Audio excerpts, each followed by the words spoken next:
Buenos días, estimado público. Soy Joel Rodríguez y sean bienvenidos a un episodio más de los Valid Podcast.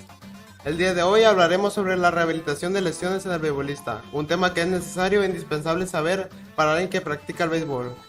El día de hoy veremos los métodos para tratar una lesión, la importancia de la alimentación para una rehabilitación e incluso una entrevista con una fisioterapeuta. Tenemos algunas cosas preparadas que despertarán el interés y la curiosidad de algunos. Pero antes de irnos de lleno con este tema, te quiero presentar a los integrantes que participarán y que se han dado la tarea de investigar sobre este tema que hablaremos el día de hoy. Hola, muy buenas, yo soy Alexander Palafox y a mí me tocó la importancia de la proteína en la rehabilitación en el beisbolista. Hola, buenas tardes, soy Stan García. Hoy en este podcast les hablaré sobre el catabolismo. Hola, yo soy Lidio Mendoza Vega y en este podcast les voy a hablar sobre los métodos de rehabilitación. Mi nombre es Raúl Belusá y le voy a hablar de los diferentes tipos de métodos de rehabilitación. Mi nombre es Julio Corral y les vengo a decir unos consejos para rehabilitar lesiones en español y en otro idioma. Mi nombre es César Apodaca, yo fui el encargado de hacerle una entrevista a una fisioterapeuta. Yo soy Juan Rodríguez y le hablaré cómo encontrar el área y un perímetro de una lesión. Mi nombre es Javier Castro Portela y yo soy el encargado de saber cómo es la emoción de un deportista al momento de ser lesionado y cómo se recupera. Y también fui el encargado de la estructura base de este podcast. Bueno, para empezar de lleno con este tema, sabemos que la rehabilitación es el proceso de curación de una lesión, como tendones, ligamentos, músculos, etc. ¿Alguien sabe qué es lo que pasa en una lesión específicamente en el músculo? Mi compañero Joel, quiero hablarte sobre la lesión muy común en deportista que es el catabolismo, que se da muy seguido.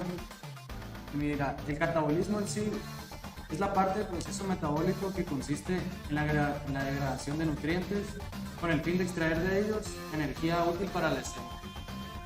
Y sí, un ejemplo muy dado de eso es que cuando un jugador se lesiona, tiende no a hacer nada, entonces su músculo empieza a reducirse y para ello recuperarse ocupa volver a rehabilitación poco a poco. Buena información, Esteban. Pero para recuperarse de una lesión, ¿es importante la alimentación? Ok, compañero Joel, yo te contestaré tu pregunta. Si es importante pues consumir las proteínas. Es esencial también para recuperarte. Esto debe ser más de lo común, aumentando los gramos de proteínas que ocupas normalmente en tu cuerpo. Pues se calcula ciertos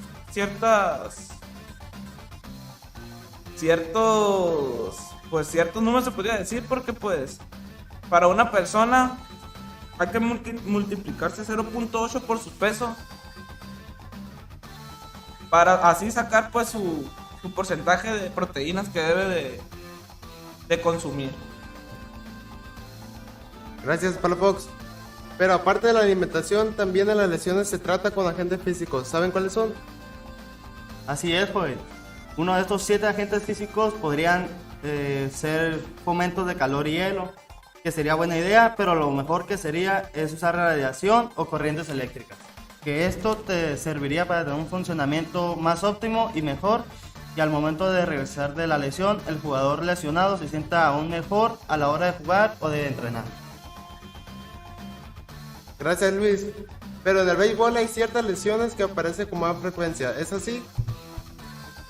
Así es, y las más comunes son las del manguito rotador, contusiones, apendicitis, desgarre muscular y esguince. ¿Tú sabes por qué son las más comunes? Porque es lo más común que se usa en el béisbol y es lo más propenso a lesionarse. Y me imagino que esas lesiones tienen su tratamiento y forma de tratarlas, ¿no? Así es, y es por eso que ahora les traje estos 3 tipos de métodos diferentes para tratar una lesión. Existen 3 métodos para la rehabilitación de lesiones. El método Price es para las personas incapacitadas que no realizan deporte y inmoviliza totalmente al paciente. El método Police, que es el más utilizado hoy en día y que es el que te lleva a seguir entrenando. El método Peace and Love, que es el que te obliga a seguir entrenando y ayuda a la mejor recuperación del deportista. Y el método Peace and Love es el que más se está utilizando hoy en día porque trabaja varias áreas y es mejor para la recuperación. ¿Y qué método utilizarías tú? El Peace and Love porque es más progresivo y obliga al atleta a no dejar de entrenar. Muy buena información la que nos acaba de compartir Raúl, pero para las personas que nos escuchan en el extranjero, aquí le traemos algunos consejos en inglés para que también sepa cómo rehabilitarse de su lesión. Pues ahora yo le vengo a decir unos consejos en inglés para tratar las lesiones. To treat the muscle injury eyes is good. Alton head is better but definitive tense therapy is the best. Eso significa que para tratar una lesión es bueno usar hielo, pero el calor es mejor. Pero usar TENS es lo mejor que hay. To treat a contracture, a massage is better than rest. Esto significa que para tratar una contractura es mejor un masaje que el reposo. 3. A first degree injury is not good. A second degree is worse, but a third degree injury is the worst things can to happen to you. Esto significa que una lesión de primer grado no es buena, una de segundo grado es mala, pero una lesión de tercer grado es lo más feo que te pueda pasar. Because it is important to know how to defect first, second and third degree injuries. Continuamos con nuestro compañero César, quien nos preparó una entrevista con una fisioterapeuta para aprender un poco más sobre la experiencia y el conocimiento de una profesional. El nombre de esta fisioterapeuta en la cual yo le hice la entrevista es de Alexia Cadena Zavala, lo cual es egresada de una universidad pues de fisioterapeuta más bien, lo cual lleva 6 años de experiencia en esa dicha profesión, lo cual yo le hice algunas preguntas y más comunes para el conocimiento de ellas. Una de ellas de cómo identificar una lesión, pues primeramente en sí es la observación de dicha lesión donde está en dicho cuerpo, ¿no? Tal vez ya sea por el color de piel o tal vez una palpación en ese dicho sector, o también puede ser por cambio de temperatura o ya sea inflamación de esa misma lesión. Al identificar un esguince, ese dicho esguince identifica la inflamación en la zona afectada o el color de piel cambia de temperatura, incapacidad de movimiento en ese dicho sector. ¿Cómo tratar un esguince? Lo más común es en el método Price, que es de reposo, elevación, aplicación de hielo y compresión, que es lo más común para ese tratamiento de lesión. ¿Qué estrategia? Una de las estrategias que usó ella en una rehabilitación fue una valoración funcional para el tratamiento de esa dicha lesión, con lo cual pues lo ayudó a estabilizar esa dicha lesión.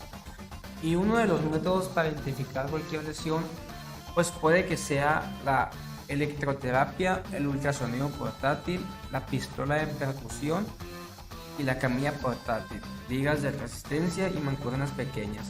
Es una de ellas de las que es el método que más utiliza para tal vez aliviar esa lesión o tratarla de un distinto para tener una mejor rehabilitación. Y pues simplemente en el juego de béisbol dichas posiciones son peligrosas y tal vez son propensas a lesionarte, pero una de ellas es el catcher, que es más o menos para posición prolongada, los movimientos explosivos y los encontronazos tal vez de la pelota, jugadores o asimismo del suelo. Y pues eso es una de las pequeñas dudas que debemos saber sobre cómo tratar lesiones. Buena entrevista la que realizó mi compañero para un mejor reconocimiento que adquirimos de ella. Bueno, pero para que un fisioterapeuta pueda tratar o rehabilitar una lesión necesita saber cuál es el área afectada y así como su expansión. Para esto podemos utilizar métodos de mediciones como un ultrasonido que muestra las coordenadas de las partes afectadas y así el doctor o fisioterapeuta sabrá cuál es el área de la lesión. Para no tener un equipo tecnológico, un buen método sería el plano cartesiano, en el cual podemos tomar el punto de mayor dolor como el origen y la terminación de la lesión se marca con puntos y con ellos ciertas coordenadas, las cuales si las unimos podemos formar alguna figura y con ello saber cuál es la zona afectada. Calculando con algunas operaciones podemos saber cuál es el área afectada y el perímetro exacto de la lesión. Esto nos podrá decir cuál es la cantidad o cuáles son los agentes físicos que se necesitarán en la lesión e incluso el tiempo que durará la rehabilitación. Saber el tiempo de rehabilitación es muy importante, ya que depende de lo que dure o la gravedad de la lesión puede afectar ciertos factores. Específicamente puede afectar mentalmente al beisbolista. Pues todo esto depende de cada persona, porque muchas personas que sufren de lesión se sienten caídas o caen en depresión por el momento que sienten una lesión, que dicen, no, yo no voy a ser el mismo, no voy a tener más fuerza que tenía antes. Pero antes de meter más a fondo, quiero preguntarle a mis compañeros si alguno de ellos ha sufrido una lesión de este tipo, de grado o algo parecido. Yo soy pitcher y la verdad que siente un poco triste al no estar jugando. Yo me lastimé el codo por tirar un picheo llamado knuckle. Y veía, no me sentía a gusto porque veía a los demás tirando, soltando el brazo. Y pues yo dije que ya no iba a ser el mismo, pensaba. Pero me fui recuperando poco a poco. Ya mi ánimo fue subiendo. Pero en sí mismo, ¿cuál fue la motivación que te dio para seguir mejorando tu tratamiento o tu reposo? ¿Quién te dio la motivación esa para que siguieras adelante? En sí. La motivación me la dio mi papá porque dijo que estaba joven y que tenía mucho futuro. Y él me ayudó y me dijo que me podía recuperar del codo. Pues muchas gracias, mi compañero Stan García, por darnos información personal y tanto. Pero así, ¿verdad? Cuando la gente sufre de esta lesión, así se toman cuenta de que piensan que no van a ser la misma persona por ciertos motivos. Pero a decir esto, muchas gracias por lo presento, mis compañeros que fueron, gracias a este podcast, que se pusieron la información necesaria para estar escuchando esto. Les doy de antemano unas felicitaciones por esta información y todo. Porque llevar este tipo de trabajo sí toma mucho tiempo, de tomar información, entrevistas, y mucha gente no tiene el tiempo necesario, y las improvisaciones que suelen pasar en todo. Pero así, ¿verdad? Les quiero dar un fuerte abrazo y gracias a todos los que están escuchando, tanto mis compañeros como las personas que van a ver esto dentro de poco. Así que gracias. Paso con mi compañero Joel. Gracias, Ángel. Y con toda la información que nos han brindado mis compañeros, concluimos a que la rehabilitación es de suma importancia para el beisbolista lesionado y que gracias a ella podrá volver al terreno de juego, ya que se recupera física, biológica e incluso mentalmente. Es algo que debemos saber para no caer en la ignorancia y tal vez usar un tratamiento que no es adecuado para esa lesión, con el riesgo de terminar con la carrera del beisbolista. ¿Algo que quiere decir? ¿Algún comentario que quieran agregar? Sí, yo diré pues que hay que cuidarse, ¿no? En todos los deportes, pues porque una lesión pues sería muy mala en este tiempo. Y pues de que simplemente también hay que cuidarse, pues más o menos para evitar cualquier tipo de lesión, ya que simplemente conlleva mucho tiempo de estar inhábil o estar así, tipo cosas como pues tal vez pues algo un poco de tratamiento que conlleva mucho tiempo, y pues simplemente esos son algunos datos y pues dudas que simplemente te pueden ayudar en un futuro. Bueno, y con eso llegamos al final de este episodio, y a nombre de todas las personas que estuvimos involucrados en el día de hoy, les damos las gracias por su atención y esperemos que hayan aprendido un poco de lo que vimos el día de hoy. Por supuesto que les haya gustado. Nos vemos en la próxima emisión de los Valis Podcast.